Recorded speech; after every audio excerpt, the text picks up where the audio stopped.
Hi friends, എല്ലാവർക്കും നമസ്കാരം. ഇന്ന് നമ്മൾ വീഡിയോയിലുള്ളത് കടലമാവ് വെച്ചിട്ട് നമുക്ക് ഉണ്ടാക്കാൻ പറ്റുന്ന 2 സ്നാക്സ് ഐറ്റമാണ്. ഇത് 10 മിനിറ്റിനുള്ളിൽ തന്നെ നമുക്ക് കുക്ക് ചെയ്തെടുക്കാൻ പറ്റും. നമ്മൾ ആദ്യത്തേത് ഒനിയൻ വെച്ചിട്ടുള്ള ഒരു ഉള്ളിവടയാണ്. അതുപോലെ തന്നെ രണ്ടാമത്തേത് നമ്മൾ എഗ് ബജ്ജിയാണ് ഉണ്ടാക്കുന്നത്. രണ്ടും കടലമാവ് യൂസ് ചെയ്തിട്ടാണ് ഞാൻ പ്രിപ്പയർ ചെയ്തിട്ടുള്ളത്. പെട്ടെന്ന് കുക്ക് ചെയ്തെടുക്കാൻ പറ്റും. ആദ്യത്തെ റെസിപ്പിയിലേക്ക് പോവാം. ഞാനിവിടെ 2 കപ്പ് ഒനിയനാണ് എടുത്തിട്ടുള്ളത്. ഇത് വളരെ നൈസായിട്ട് അരിഞ്ഞെടുത്തിട്ടുള്ളതാണ്. ഇനി നമുക്ക് അതിലേക്ക് ചേർത്ത് കൊടുക്കേണ്ടത് ചില്ലി പൗഡറാണ്. ഞാനിവിടെ 1 ടീസ്പൂൺ ചില്ലി പൗഡർ ആഡ് ചെയ്ത് കൊടുത്തിട്ടുണ്ട്. ഇനി നമുക്കിതിലേക്ക് 2 പിഞ്ച് കായപ്പൊടി ചേർത്ത് കൊടുക്കാം. ഇനി ആവശ്യത്തിന് ഉപ്പിട്ട് കൊടുക്കുക. കുറച്ച് കറിവേപ്പില കൂടി നമുക്ക് ആഡ് ചെയ്യാം. ഇനി നമ്മളിത് നന്നായിട്ടൊന്ന് മിക്സ് ചെയ്യണം. അത് നമ്മൾ കൈ ഉപയോഗിച്ച് തന്നെ നന്നായിട്ട് ഒന്ന് മിക്സ് ചെയ്ത് കൊടുക്കുക. നമ്മൾ നന്നായിട്ട് പ്രസ് ചെയ്തിട്ട് മിക്സ് ചെയ്യുമ്പോൾ നമ്മുടെ ഈ ഒനിയനിലുള്ള ആ വെള്ളമയമൊക്കെ നമുക്ക് പുറത്തേക്ക് വരും. അതുപോലെ തന്നെ നല്ല കൈകൊണ്ട് നല്ല ബലത്തിൽ തന്നെ നമുക്ക് അതൊന്ന് തിരുമ്മി എല്ലാ മുളകും കായും ഉപ്പും എല്ലാം അതിലേക്കൊന്ന് പിടിപ്പിക്കണം.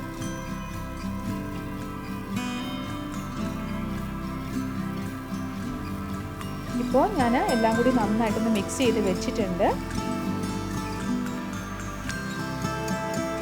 ഇനി നമുക്ക് ഇതിലേക്ക് ചേർത്ത് കൊടുക്കേണ്ടത് അരിപ്പൊടിയാണ്. ഞാനിവിടെ 2 ടേബിൾ സ്പൂൺ അരിപ്പൊടി ചേർത്ത് കൊടുക്കുന്നുണ്ട്. നല്ല ക്രിസ്പി ആയിട്ടിരിക്കാൻ വേണ്ടിയിട്ടാണ് നമ്മൾ അരിപ്പൊടി ചേർത്ത് കൊടുക്കുന്നത്. ഇനി വേണ്ടത് കടലമാവാണ്. ഞാനിവിടെ ഏകദേശം ഒരു 1/2 കപ്പോളം കടലമാവ് എടുത്തിട്ടുണ്ട്. ഇതിന് നമുക്ക് ഇതിൻ്റെ കൂടെ ഇട്ട് കൊടുത്ത് മിക്സ് ചെയ്യണം. ഈ കടലമാവും കൂടെ ചേർത്ത് നമുക്ക് നന്നായിട്ടൊന്ന് മിക്സ് ചെയ്ത് കൊടുക്കണം. നമ്മുടെ ഒനിയനിലുള്ള വെള്ളമയം പുറത്തേക്ക് വന്നിട്ട് അതുകൊണ്ട് തന്നെ ചിലപ്പോൾ നമുക്കിത് മിക്സ് ചെയ്യാൻ പറ്റും. കാരണം നമ്മളെടുക്കുന്ന ഒനിയനിൽ വെള്ളമയം കൂടുതലാണെങ്കിൽ നമുക്ക് വേറെ അഡീഷണൽ ആയിട്ട് വെള്ളമൊന്നും ചേർക്കാതെ തന്നെ നമുക്കിത് നന്നായിട്ട് കുഴച്ചെടുക്കാൻ പറ്റും. ഇനി കുറച്ച് ഡ്രൈ ആയിട്ടാണ് ഇരിക്കുന്നതെങ്കിൽ നമുക്ക് കുറച്ച് വെള്ളം വേണമെങ്കിൽ ആഡ് ചെയ്ത് കൊടുക്കാം. 1-2 ടീസ്പൂൺ വെള്ളം ആഡ് ചെയ്ത് കൊടുക്കാവുന്നതാണ്. ഇവിടെ ഞാൻ ഒട്ടും തന്നെ വെള്ളം ആഡ് ചെയ്യാതെ തന്നെയാണ് ഇത് കുഴച്ചെടുക്കുന്നത്. നമുക്കിത് ഷേപ്പ് കൈകൊണ്ട് ഉള്ളിവടയുടെ ഒരു ഷേപ്പ് ആക്കാൻ പറ്റുന്ന രീതിയിൽ നമുക്ക് കുഴച്ചെടുക്കാൻ പറ്റിയാൽ മതി. നിങ്ങൾ വെള്ളം വേണമെന്ന് നോക്കിയിട്ട് മാത്രം ചേർത്ത് കൊടുക്കുക. കൂടുതൽ വെള്ളം ആയിട്ടുണ്ടെങ്കിൽ നമുക്ക് ഷേപ്പ് വരുത്താൻ ബുദ്ധിമുട്ടായിരിക്കും. ഇപ്പോൾ ഏകദേശം റെഡി ആയിട്ടുണ്ട്. മാവ് ഞാൻ റെഡിയാക്കി വെച്ചിട്ടുണ്ട്. ഇനി നമുക്കിത് വറുത്തെടുത്താൽ മാത്രം മതി. കുറച്ച് ഓയിൽ നമുക്ക് ചൂടാകാൻ വയ്ക്കാം. ഓയിൽ ചൂടാകുമ്പോഴത്തേനും നമ്മൾ കയ്യിൽ കുറച്ച് വെള്ളമയം ഒന്ന് അപ്ലൈ ചെയ്ത് കൊടുക്കുക. കാരണം നമ്മൾ ഷേപ്പ് വരുത്തുമ്പോൾ കയ്യിൽ ഒട്ടി പിടിക്കാതിരിക്കാൻ. ഇനി നമുക്ക് കുറച്ച് മിക്സ് എടുക്കാം. മിക്സ് എടുത്ത് കയ്യിൽ വെച്ചിട്ട് ജസ്റ്റ് ഒന്ന് പ്രസ് ചെയ്ത് കൊടുക്കാം. പ്രസ് ചെയ്ത് കൊടുത്ത് നമുക്കിതൊന്ന് ഫ്രൈ ചെയ്തെടുക്കാം. കാരണം ഇങ്ങനെ കനം കുറച്ച് കൊടുക്കുമ്പോൾ അകമൊക്കെ നമുക്ക് പെട്ടെന്ന് തന്നെ വെന്ത് കിട്ടും. അതല്ലെങ്കിൽ പുറമേ കരിഞ്ഞ് വന്നിട്ട് അകത്ത് വേവാതെ ഇരിക്കും. ഇതിനി നമുക്ക് എണ്ണയിലേക്ക് ഇട്ട് കൊടുക്കാം. ഇതുപോലെ ബാക്കിയുള്ള ഉള്ളിവടയും കൂടി നമുക്ക് പ്രിപ്പയർ ചെയ്ത് എല്ലാം വറുത്തെടുക്കണം. തീ കുറച്ച് വെച്ച് തന്നെ നമ്മളിത് ഫ്രൈ ചെയ്തെടുക്കുക. കാരണം ഇതിന് പുറമേയുള്ള ഒനിയൻ്റെ പോർഷൻസ് ഒക്കെ പെട്ടെന്ന് ഫ്രൈ ആയിട്ട് വരും. അപ്പോൾ നമ്മുടെ മാവ് ഫ്രൈ ആയി വരണമെങ്കിൽ അതിനേക്കാളും കുറച്ചും കൂടെ ലേറ്റ് ആവും. അതുകൊണ്ട് തീ കുറച്ച് വെച്ച് നമ്മൾ അഡ്ജസ്റ്റ് ചെയ്ത് വേണം ഇതൊന്ന് ഫ്രൈ ചെയ്തെടുക്കാൻ. 2 സൈഡ് നല്ല ഗോൾഡൻ കളർ ആവുന്നത് വരെ നമുക്കൊന്ന് ഫ്രൈ ചെയ്യാം. ഇപ്പോൾ എല്ലാം നല്ല ഗോൾഡൻ കളറായി വന്നിട്ടുണ്ട്. ഇനിയിപ്പം നമുക്ക് എണ്ണയിൽ നിന്ന് ഇതെടുക്കാം. ടേസ്റ്റി ആയിട്ടുള്ള ഉള്ളിവട പെട്ടെന്ന് തന്നെ റെഡിയാക്കി എടുക്കാൻ പറ്റും. എല്ലാവരും ഒന്ന് ട്രൈ ചെയ്ത് നോക്കുക. ഇതിനി നമുക്ക് ഒരു സെർവിങ് ഡിഷിലേക്ക് മാറ്റാം. നമ്മുടെ ഉള്ളിവട റെഡി ആയിട്ടുണ്ട്. സോസ് കൂട്ടി കഴിക്കാൻ അടിപൊളിയാണ്. എല്ലാവരും ഒന്ന് ട്രൈ ചെയ്ത് നോക്കുക. നമ്മുടെ നെക്സ്റ്റ് റെസിപ്പിയിലേക്ക് പോവാം. ഞാനിവിടെ ഒരു പാത്രത്തിലേക്ക് കുറച്ച് വെള്ളം തിളപ്പിക്കാൻ വെച്ചിട്ടുണ്ട്. അതിലേക്ക് നമുക്ക് കുറച്ച് ഉപ്പിട്ട് കൊടുക്കാം. ഉപ്പിട്ടിട്ടൊന്ന് ഇളക്കി കൊടുക്കുക. അതിനുശേഷം ഞാൻ അതിലേക്ക് 3 മുട്ടയാണ് ഇടുന്നത്. ഇതൊന്ന് നമുക്ക് ബോയിൽ ചെയ്തെടുക്കണം.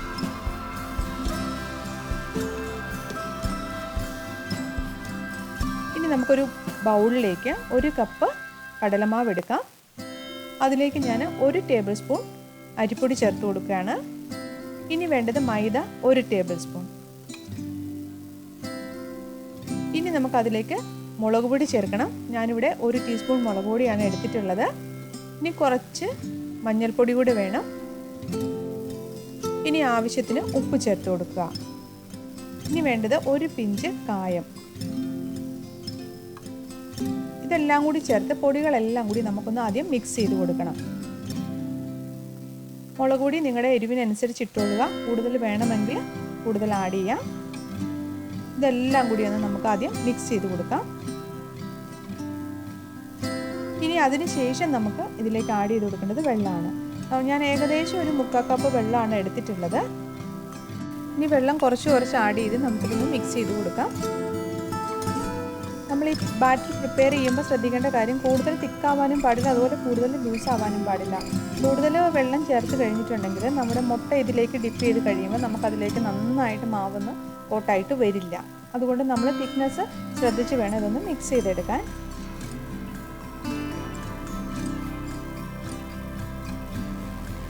ഇതിലൊട്ടും തരി ഇല്ലാതെ തന്നെ നമ്മൾ നന്നായിട്ടൊന്ന് മിക്സ് ചെയ്തെടുക്കണം. ഇപ്പോൾ നമ്മുടെ ബാറ്റർ ഏകദേശം റെഡി ആയിട്ടുണ്ട്. ഈ ഒരു തിക്നെസ്സിലാണ് നമുക്ക് ബാറ്റർ വേണ്ടത്. എങ്കിൽ മാത്രമേ നമ്മുടെ മുട്ട ഇതിൽ ഡിപ്പ് ചെയ്യുമ്പോൾ നമുക്കതിൽ മുഴുവനും ഈ മാവ് കോട്ട് ചെയ്ത് വരത്തുള്ളൂ. അപ്പം ഞാൻ മുട്ട 3 ബോയിൽ ചെയ്ത് എടുത്തിട്ടുണ്ട്. അതിൻ്റെ തോടെല്ലാം കളഞ്ഞെടുത്തിട്ടുണ്ട്. നമുക്കിത് നേർ പകുതിയായിട്ട് മുറിച്ച് വയ്ക്കണം. ഇനി ഇതിൽ ഓരോ പോർഷനും നമുക്ക് നമ്മൾ തയ്യാറാക്കി വെച്ചിരിക്കുന്ന മാവിലൊന്ന് മുക്കിയെടുക്കണം. അതിൻ്റെ ചുറ്റിനും നമ്മൾ ഈ മാവൊന്ന് കോട്ട് ചെയ്തെടുക്കുക.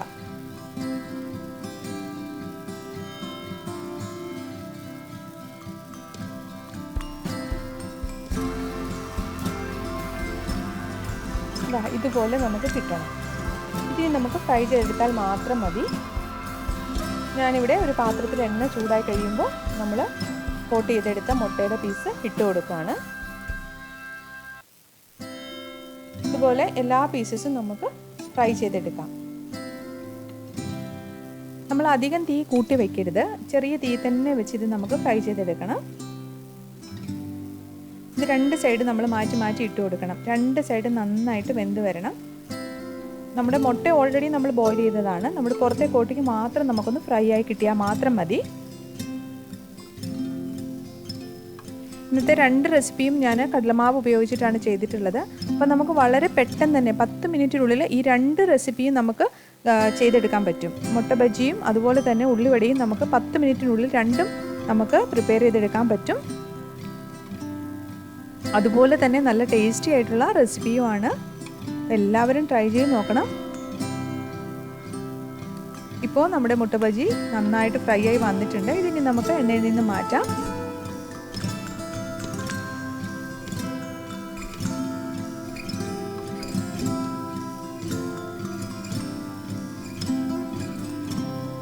ഇതിനി നമുക്കൊരു സെർവിങ് ഡിഷിലേക്ക് മാറ്റാം. പെട്ടെന്ന് തന്നെ നമ്മൾ കുക്ക് ചെയ്തെടുത്തിട്ടുണ്ട്. നമ്മുടെ വീട്ടിൽ ഗസ്റ്റൊക്കെ വരുവാണെങ്കിൽ നമുക്ക് പെട്ടെന്ന് തന്നെ ഒരു 10 മിനിറ്റിനുള്ളിൽ തന്നെ പ്രിപ്പയർ ചെയ്തെടുക്കാൻ പറ്റുന്ന 2 ഐറ്റമാണ് ഇത് രണ്ടും. അതുകൊണ്ട് എല്ലാവരും ഒന്ന് ട്രൈ ചെയ്ത് നോക്കുക. ട്രൈ ചെയ്ത് നോക്കിയിട്ട് നിങ്ങളുടെ ഫീഡ്ബാക്ക്സ് അറിയിക്കുക. നിങ്ങൾ ഇതുവരെ തന്ന സപ്പോർട്ടിന് ഒരുപാട് താങ്ക്സ്.